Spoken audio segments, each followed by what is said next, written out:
Uma catequese sobre a festa da Cátedra de Pedro. Olá, meus queridos irmãos e irmãs da Paróquia São José Operário. Nós vamos refletir um pouco sobre a festa de hoje, dia 22 de fevereiro. Uma antiquíssima tradição situa o nascimento da Cátedra de Pedro exatamente no dia 22 de fevereiro. Esta festa litúrgica foi assinalada pela Igreja como uma maravilhosa oportunidade para fazer uma memória viva e atualizadora do primeiro entre os apóstolos, Simão Pedro. Trata-se de uma tradição muito antiga, testemunhada em Roma desde o século IV. A celebração de hoje, com o símbolo da cátedra, dá um grande destaque para a missão do mestre e pastor que Cristo conferiu a Simão Pedro. Sobre Pedro, como sobre uma pedra, Cristo fundou sua igreja. Literalmente, a cátedra é a sede fixa do bispo, posta na igreja matriz de uma diocese, que por isso a igreja sede do bispo é chamada de catedral, e constitui o símbolo da autoridade do bispo e, em particular, do seu magistério, ou seja, do ensinamento do Evangelho, que ele, enquanto sucessor dos apóstolos, é chamado a conservar e a transmitir a fé à comunidade cristã. Quando o bispo toma posse da igreja particular, chamada diocese, que lhe foi confiada, ele, com a mitra e o báculo, senta-se na cátedra. Como mestre e pastor daquela sede, ele orientará o caminho dos fiéis da sua diocese na fé, na esperança e na caridade, exercendo sua missão de santificar, ensinar e governar. Pedro foi escolhido pelo próprio Senhor como o primeiro entre as partes, ou primus inter pares, conforme Mateus capítulo 16, versículos 13 a 19. São Pedro começou seu ministério em Jerusalém depois da ascensão do Senhor e do Pentecostes.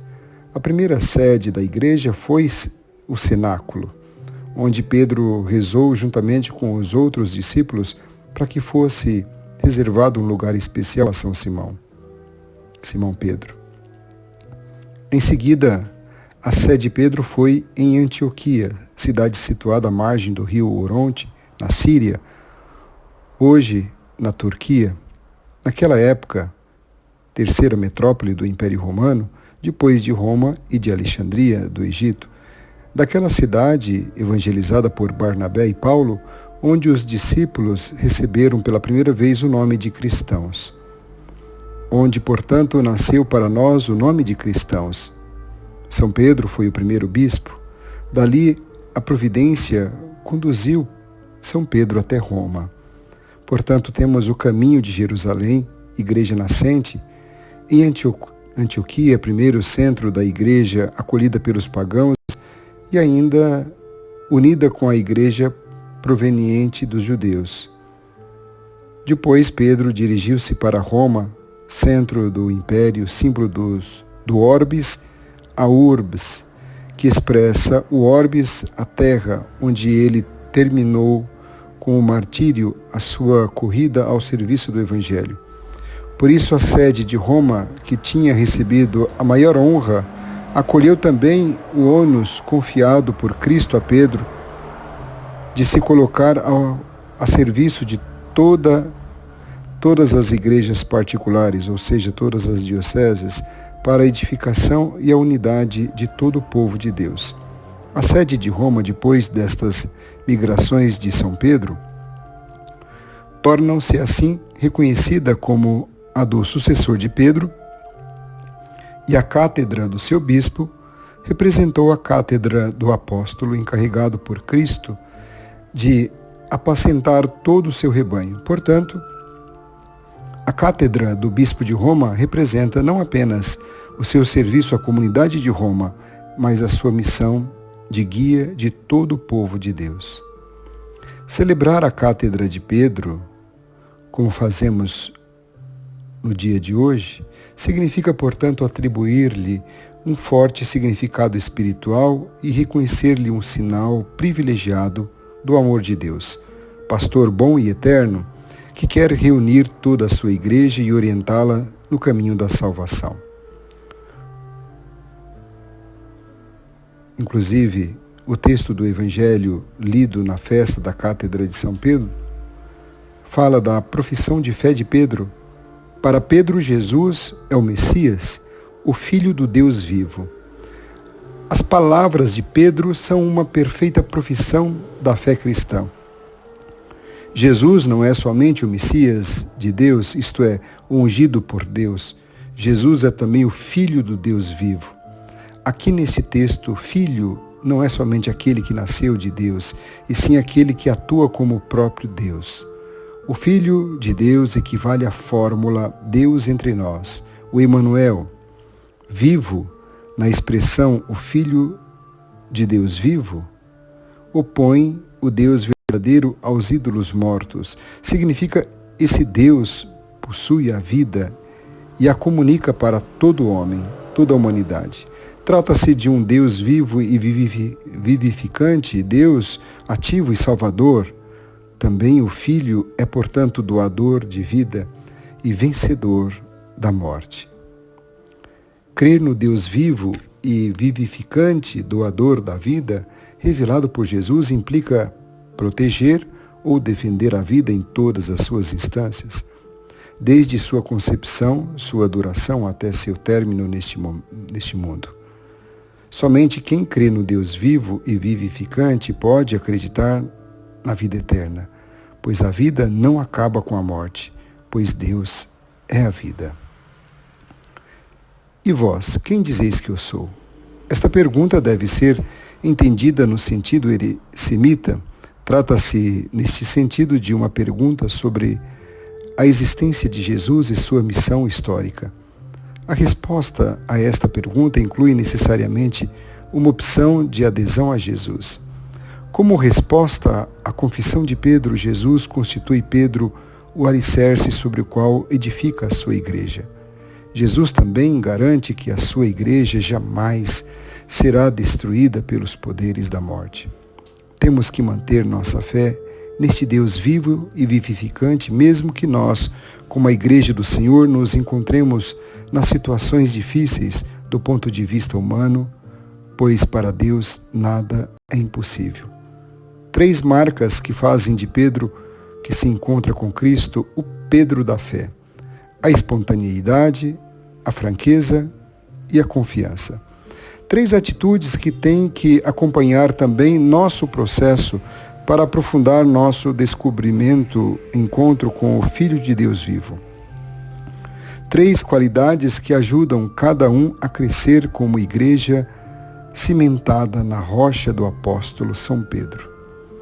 A confissão de Pedro, espontânea, franca e confiada, constrói igreja.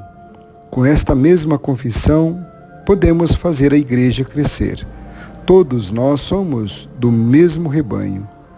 Nossa tarefa permanente é fazer o rebanho sempre unido. Para isso, precisamos estar unidos a Cristo, pois sem Ele nada podemos fazer.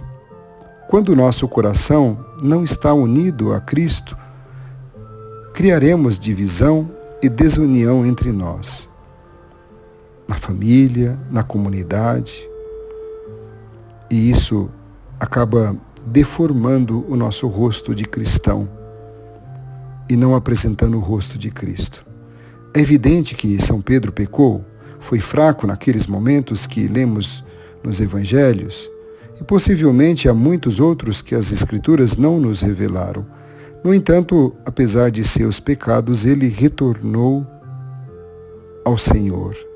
E hoje podemos celebrar a sua cátedra, sua autoridade concedida por Jesus Cristo e estabelecida em Roma como pastor universal da Igreja. Recordamos com alegria que seu arrependimento, ele chorou amargamente. São Marcos relatou depois que negou Jesus Cristo. Foi uma manifestação de seu amor por Jesus mais forte do que qualquer dos seus pecados. Apesar de nossas fraquezas, podemos sim amar Jesus Cristo e sua igreja, a Mãe Igreja. Somos fracos, somos pecadores, sim, Mas a igreja do Senhor, a qual pertencemos, é forte, pois o poder do inferno nunca poderá vencê-la. Tu és Pedro, e sobre esta pedra construirei a minha igreja, e o poder do inferno nunca poderá vencê-la, disse Jesus a Simão Pedro. Tu és Pedro, Kefa, é um termo aramaico que significa rocha. Foi traduzido para o grego por Petros, logo em latim por Petrus, e em português, Pedro. Esse nome, rocha, não era usado por ninguém naquela época, nem no mundo judaico, nem no mundo grego-romano. Foi uma ideia de Jesus. Para um semita, o nome tem uma extraordinária importância. É como um símbolo ou uma definição da pessoa. Isto quer dizer que em cada nome já tem uma missão a ser encarregada ou cumprida. O termo rocha nos diz a solidez, a firmeza. Pedro é apresentado como pedra rochosa, posta como fundamento, e Jesus é o construtor. Pedro se converte em pedra, fundamento do edifício construído por Jesus, porque a igreja não é obra do homem, sim de Deus. E a igreja não sucede por sua debilidade humana, que evidentemente, não oferece garantias, e sim pela confissão de fé em Jesus Cristo. Jesus é a origem da missão de Pedro, que é a missão da igreja. A cabeça da igreja é Jesus. São Pedro e os apóstolos são fundamentos da igreja, mas Pedro não se qualifica como pedra angular. Jesus é a própria pedra angular. A Pedro é confiada a missão que serve como a solidez, a segurança da igreja. De que maneira? Segundo o evangelista Lucas, a missão de Pedro e seus sucessores consiste em confirmar na fé os próprios irmãos.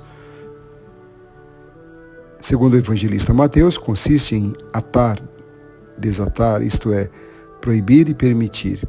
E Pedro não estabelecerá a igreja de acordo com a tradição dos homens, e sim de acordo com o que Jesus ensinou, isto é, com a força dessa fé na qual ele deve confirmar seus irmãos.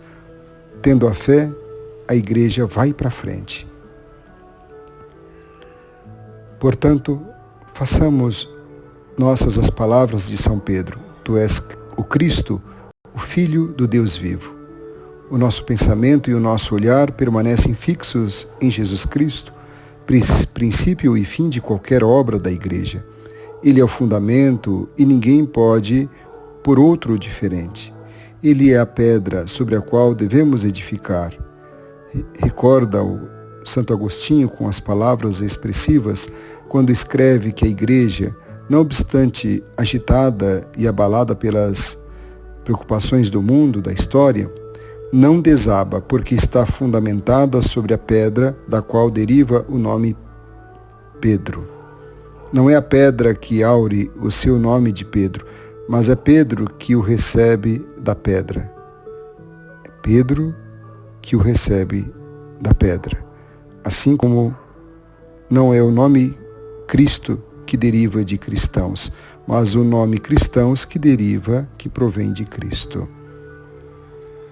A pedra é Cristo, sobre cujo fundamento também Pedro foi edificado. Dessa profissão de fé deriva para cada um de nós a tarefa correspondente ao chamamento de Deus. Em primeiro lugar, aos pastores é pedido que tenham como modelo o próprio Deus, que cuida do seu rebanho. O profeta Ezequiel descreveu o modo como Deus age. Ele vai à procura da ovelha desgarrada, reconduz ao aprisco a perdida, cura aquela que se feriu e restabelece a que está doente. Um comportamento que é sinal do amor sem fim. É uma dedicação fiel, constante e incondicional para que a sua misericórdia possa chegar a todos aqueles que são os mais frágeis. E, todavia, não devemos esquecer que a profecia de Ezequiel nasce da constatação das faltas dos pastores de Israel. Portanto, vai nos fazer bem, também a nós. Chamamos a ser pastores na igreja, deixar que a face do Deus bom pastor nos ilumine, nos purifique, nos transforme e nos restitua plenamente renovados à nossa missão. Que também nos nossos ambientes de trabalho, em casa, possamos sentir, cultivar e praticar um forte sentido pastoral, antes de tudo, em relação às pessoas que encontramos todos os dias. Que ninguém se sinta ignorado nem maltratado, mas cada um possa experimentar, antes de tudo, aqui, a atenção carinhosa do bom pastor. Que sejamos acolhedores, servos acolhedores. Somos chamados a ser os colaboradores de Deus num chamado que o Senhor nos faz para que sejamos o seu rosto, os seus braços, o seu coração, as suas pernas, que transforma a vida e que transmite a força da graça, que transforma o poder do Espírito Santo que renova. Deixemos que o Senhor nos liberte de toda tentação que afasta do essencial da nossa missão e voltemos a descobrir a beleza de professar a fé no Senhor Jesus. Isso mesmo. A fidelidade ao ministério conjuga-se oportunamente com a misericórdia que desejamos experimentar. Além disso, a Sagrada Escritura, fidelidade e misericórdia constituem um binômio inseparável. Onde se encontra uma, lá está também a outra. E é precisamente na sua reciprocidade e complementariedade que podemos ver a presença do próprio bom pastor. A fidelidade que se exige de nós consiste em agir segundo o coração de Jesus Cristo. Como vimos nas palavras do apóstolo Pedro, devemos apacentar a grei com um espírito generoso, tornando-nos um modelo para todos. Deste modo, quando aparecer o Supremo Pastor, Jesus Cristo, poderemos receber a coroa de glória imarcessível. Que São Pedro interceda por nossa paróquia, por nossa comunidade de fé, que possamos imitar este grande apóstolo, chefe pastor, chefe dos apóstolos, amigo de Cristo. Deu a vida imitando Cristo que deu a sua vida. São Pedro, rogai por nós. Louvado seja nosso Senhor Jesus Cristo, para sempre seja louvado.